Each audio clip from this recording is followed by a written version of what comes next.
Hello friends, എല്ലാവർക്കും കാറ്റത്തെ കിളിക്കൂടിൻ്റെ ഉടനെ തന്നെ കാണിക്കാൻ പോകുന്ന എപ്പിസോഡിൻ്റെ റിവ്യൂയിലേക്ക് സ്വാഗതം. അങ്ങനെ നിധി ഇപ്പോൾ ഹോസ്റ്റലിലേക്ക് താമസം മാറിയിരിക്കുകയാണല്ലോ. അവിടെ വന്ന് സുധീഷ് നിധിയോട് കൈകൂപ്പി മാപ്പ് ചോദിക്കുന്നുണ്ടെങ്കിലും നിധി സുധീഷിന് മാപ്പ് കൊടുക്കാൻ തയ്യാറാവുന്നില്ല. തുടർന്ന് രാത്രി ഉറങ്ങാൻ കിടക്കുമ്പോൾ നിധിയുടെ മനസ്സിലേക്ക് പഴയ ഓർമ്മകളെല്ലാം ഓടിയെത്തുന്നുണ്ട്. പോലീസ് സ്റ്റേഷനിൽ വെച്ച് രാജീവും സൂര്യയും അരുണും ചേർന്ന് സുധീഷിനെ തല്ലിയതും, യൂണിവേഴ്സിറ്റിയിൽ നിന്നും തനിക്ക് ഡിഗ്രി സർട്ടിഫിക്കറ്റ് വാങ്ങി തന്നതും, ഒടുവിൽ തൻ്റെ വീട്ടുകാർ സുധീഷിനെ കൊല്ലാൻ നോക്കിയപ്പോൾ രക്ഷിച്ചതുമൊക്കെ നിധി ഓർക്കുന്നുണ്ട്. അവസാനമായിട്ട് സുധീഷ് തനിക്ക് വേണ്ടിയിട്ട് സ്കൂട്ടർ വാങ്ങിച്ചു കൊടുത്തതും നിധി ഓർക്കുന്നുണ്ട്. അന്നൊന്നും സുധീഷിന് ഒരു കുഴപ്പമില്ലായിരുന്നല്ലോ. ഇപ്പോൾ എന്താണ് പറ്റിയത് എന്ന് നിധി മനസ്സിൽ വിചാരിക്കുകയാണ്.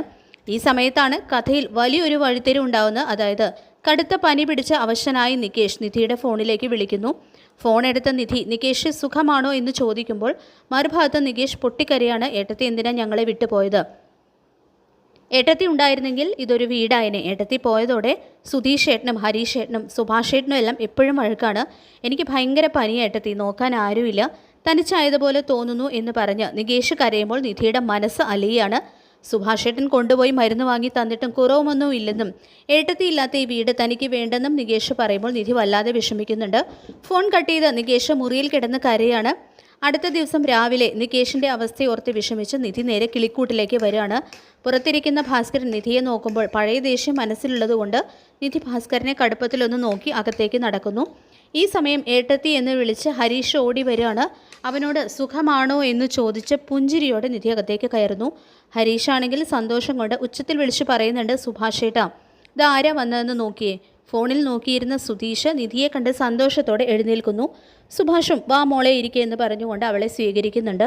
എന്നാൽ നിധി നേരെ പോകുന്നത് പനിച്ചു കിടക്കുന്ന നികേഷിൻ്റെ അടുത്തേക്കാണ്. അവൻ്റെ തലയിൽ തലോടിക്കൊണ്ട് എഴുന്നേൽക്കടാ, നിനക്കെന്താ കൊച്ചുകുട്ടികളെ പോലെ ഇടയ്ക്കിടയ്ക്ക് പനി വരുന്നത്? ഭക്ഷണം കൃത്യമായിട്ട് കഴിക്കുന്നുണ്ടോ എന്നൊക്കെ സ്നേഹത്തോടെ ചോദിക്കുന്നു. തുടർന്ന് സുഭാഷ് ചോദിക്കുന്നുണ്ട്, അവന് പനിയാണെന്ന് മോളെങ്ങനെ അറിഞ്ഞു എന്ന് ചോദിക്കുമ്പോൾ താൻ ഫോൺ വിളിച്ചപ്പോൾ പറഞ്ഞതാണെന്ന് നികേഷ് മറുപടി നൽകുന്നു. ഏട്ടത്തി വന്നില്ലേ, ഇനി എനിക്ക് പനിയൊക്കെ തനിയെ മാറിക്കോളും എന്ന് നികേഷ് പറയുമ്പോൾ സുധീഷ് ഒഴികെ ബാക്കി എല്ലാവരുടെയും മുഖത്ത് വലിയ സന്തോഷമാണ്. സുധീഷാണെങ്കിൽ ഇടയിൽ കയറി സംസാരിക്കാനൊക്കെ നോക്കുന്നുണ്ടെങ്കിലും നിധി അവനെ വകവയ്ക്കുന്നില്ല. ഹരീഷ് സുധീഷിനോട് പതുക്കെ പറയുന്നുണ്ട്, വന്നത് മുതൽ ഓരോന്ന് ചോദിക്കുന്നുണ്ടല്ലോ, ഏട്ടത്തി ഒന്നിനും മറുപടി തരുന്നില്ല അല്ലേ, അടങ്ങിയിരിക്കുക അവിടെ എന്ന് പറയുന്നു. സുഭാഷ് ഇട്ടുകൊടുത്ത ചായയൊക്കെ കുടിച്ച് നികേഷിന് സ്നേഹത്തോടെ ദോശയും ചമ്മന്തിയൊക്കെ വാരിക്കൊടുത്തതിന് ശേഷം നിധി അവിടെ നിന്നും ഇറങ്ങാണ്. തുടർന്ന് സുഭാഷ് ബസ് സ്റ്റാൻഡ് വരെ കൊണ്ടുവിടാം എന്ന് പറയുമ്പോൾ സുധീഷ് ചാടി വീണ് ഞാൻ കൊണ്ടുവിടാം എന്നും പറയുന്നു. സുഭാഷും ഹരീഷും അതിനൊത്താശ നിൽക്കുന്നുണ്ട്. തുടർന്ന് ഹോസ്റ്റലിലേക്ക് വണ്ടി എടുത്തുകൊണ്ട് പോകാൻ ഹരീഷ് പറയുമ്പോൾ അതിന് നിധിക്ക് വണ്ടി ഓടിക്കാൻ അറിയില്ലല്ലോ എന്ന് സുധീഷ് അറിയാതെ പറഞ്ഞു പോകുന്നതും നിധി ദേഷ്യത്തോടെ അയ്യോ എൻ്റെ നാവ് എന്ന് പറഞ്ഞുകൊണ്ട് സുധീഷ് സ്വയം കുറ്റപ്പെടുത്തുന്ന രംഗം ശരിക്കും കോമഡി തന്നെയാണ്. വഴിയിൽ വെച്ച് സുധീഷ് നിധിയുടെ പിന്നാലെ നടന്ന് സംസാരിക്കാനും ശ്രമിക്കുന്നു. എന്തിനാ എൻ്റെ പിന്നാലെ വരുന്നത് എന്ന് നിധി ചോദിക്കുമ്പോൾ ഇത് ഗവൺമെൻറ് റോഡാണ്, നിധിയുടെ അച്ഛൻ്റെ വകയൊന്നുമല്ലല്ലോ എന്ന് സുധീഷ് തമാശയായി പറയുന്നു. താൻ തനിയെ പോയിക്കോളാം എന്ന് നിധി നിർബന്ധം പിടിക്കുമ്പോഴും സുധീഷ് വിടുന്നില്ല. ഈ സമയം വഴിയിൽ വെച്ച് നാട്ടുകാർ ഓരോരുത്തരായിട്ട് വന്ന് നിധിയെ പരിഹസിക്കാനും നോക്കുന്നുണ്ട്. ഭാസ്കരൻ്റെ മരുമകൾ വീട് വിട്ടു പോയിട്ട് തിരിച്ചു വന്നതാണോ എന്നും ഈ വീട്ടിൽ സ്ത്രീകൾ വാഴില്ല എന്നും നാട്ടുകാർ പറയുന്നത് കേട്ട് നിധി ഓർക്കുന്നത് സുഭാഷ് ഏട്ടൻ്റെ പഴയ വാക്കുകളാണ്. എന്നാൽ നാട്ടുകാരെയെല്ലാം സുധീഷ് കൃത്യമായിട്ടുള്ള മറുപടി നൽകി അവിടെ നിന്നും ഓടിക്കുന്നു. തുടർന്ന് സുധീഷ് പറയുന്നുണ്ട്, ഞാൻ കാരണം ആ വീടിന് ഒരു ശാപപ്പേരുണ്ടായി, ഞാനൊരു റൗഡിയായി പോയില്ലേ, അതുകൊണ്ടല്ലേ നിധിക്ക് വരാൻ പറ്റാത്തത്. ഞാൻ ആ വീട് വിട്ടു പോയാൽ നിധി തിരിച്ചു വരുമോ എന്ന് ചോദിക്കുന്നു. സുധീഷ് ഇല്ലെങ്കിൽ തനിക്ക് അവിടെ ഒരു പ്രശ്നവുമില്ലെന്നും എല്ലാവരും തന്നെ നന്നായിട്ടാണ് നോക്കിയതെന്നും ഞാൻ അവിടെ ഹാപ്പി ആയിരിക്കുമെന്നും നിധി പറയുന്നത് കേട്ട് സുധീഷ് പോയാൽ വരാമെന്നും നിധി സമ്മതിക്കുന്നുണ്ട്. അതോടെ സുധീഷ് സന്തോഷത്തോടെ ഡ്രസ്സ് പാക്ക് ചെയ്യാനായിട്ട് ഓടുന്നു. പോകുന്ന വഴിക്ക് നിധിക്ക് വേണ്ടി പണിത ബാത്റൂമിൻ്റെ കാര്യം പറഞ്ഞ് നിധിയെ ചിരിപ്പിക്കാനും സുധീഷ് മറക്കുന്നില്ല. ഇതിനിടയിൽ ഭാസ്കരനും നിധിയെ ചെന്ന് കണ്ട് എല്ലാത്തിനും മാപ്പ് ചോദിക്കുന്നുണ്ട്. താൻ കാരണമാണ് എല്ലാം സംഭവിച്ചതെന്നും തൻ്റെ വാക്കിൻ്റെ പുറത്താണ് സുധീഷ് മോളോട് അങ്ങനെ പെരുമാറിയതെന്നും മോള് വീട്ടിലേക്ക് തിരിച്ചു വരണം എന്നും പറഞ്ഞുകൊണ്ട് അവളോട് മാപ്പ് ചോദിക്കുന്നു. അങ്ങനെ അന്ന് രാത്രി തന്നെ സുധീഷ് വീട് വിട്ട് പോയിട്ടുണ്ടാകും എന്ന ഉറപ്പിൽ സുഭാഷിനും നികേഷിനും ഒപ്പം നിധി ബാഗുകളുമായിട്ട് കിളിക്കൂട്ടിലേക്ക് തിരിച്ചെത്താണ്. ഓട്ടോയിൽ നിന്നും ഇറങ്ങുന്ന നിധിയെ കണ്ട ഹരീഷും ഭാസ്കരനും അത്ഭുതപ്പെടുന്നു.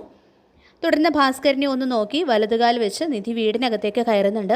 അകത്തെത്തിയ നിധി ചുറ്റും നോക്കിയിട്ട് ചോദിക്കുന്നുണ്ട്, സാർ എവിടെ, വീട് വിട്ട് പോയോ എന്ന് ചോദിക്കുമ്പോൾ അപ്പോഴാണ് ഹരീഷ് പറയുന്നത് അവൻ ഏട്ടത്തിയുടെ റൂമിലുണ്ടെന്ന്. സുധീഷ് റൂം ക്ലീൻ ചെയ്യാൻ പോയതാണോ അതോ വീണ്ടും പ്രശ്നമുണ്ടാക്കാൻ പോയതാണോ എന്നറിയാതെ സുഭാഷും നികേഷും ഈ സമയം ടെൻഷനാവുന്നുണ്ട്. എന്നാൽ ഞാൻ പോയി നോക്കാം എന്ന് പറഞ്ഞുകൊണ്ട് നിധി ധൈര്യത്തോടെ മുറിയിലേക്ക് നടക്കുന്നു. സുധീഷാണെങ്കിൽ മുറിയിൽ പാട്ട് കേട്ട് കിടക്കുകയാണ്. പെട്ടെന്ന് മുന്നിൽ നിൽക്കുന്ന നിധിയെ കണ്ട് ഞെട്ടി എഴുന്നേൽക്കുന്നു. ഇത് സ്വപ്നമാണോ എന്ന് കരുതി ഷോക്കിൽ സുധീഷ് നേരെ ബെഡിലേക്ക് ബോധം കെട്ട് വീഴാണ്. നികേഷും നിധിയും ടെൻഷനോടെ നിൽക്കുമ്പോൾ സുധീഷ് പതിയെ കണ്ണു തുറക്കുന്നുണ്ട്. തുടർന്ന് പറയുന്നുണ്ട്, ഏട്ടത്തി തിരിച്ചു വന്നു, സുധീഷേട്ടൻ ദയവ് ചെയ്ത് പുറത്തു പോയെന്ന് പറയുമ്പോൾ സുധീഷാണെങ്കിൽ അപ്പം തന്നെ കൈകൂപ്പിയിട്ട്, അയ്യോ മാഡം വരുമെന്ന് ഞാൻ സത്യമായിട്ട് അറിഞ്ഞില്ല.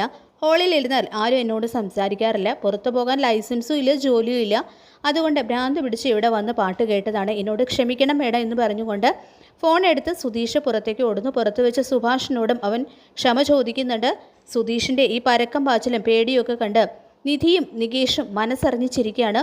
ഒടുവിൽ നികേഷ് നിധിയുടെ ബാഗ് കൈകളിലേക്ക് കൊടുക്കുന്നു. നിധിയാണെങ്കിൽ സന്തോഷത്തോടെ തൻ്റെ മുറിയിൽ തിരിച്ചെത്തുന്നത് കാണിച്ചാണ് എപ്പിസോഡ് അവസാനിക്കുന്നത്.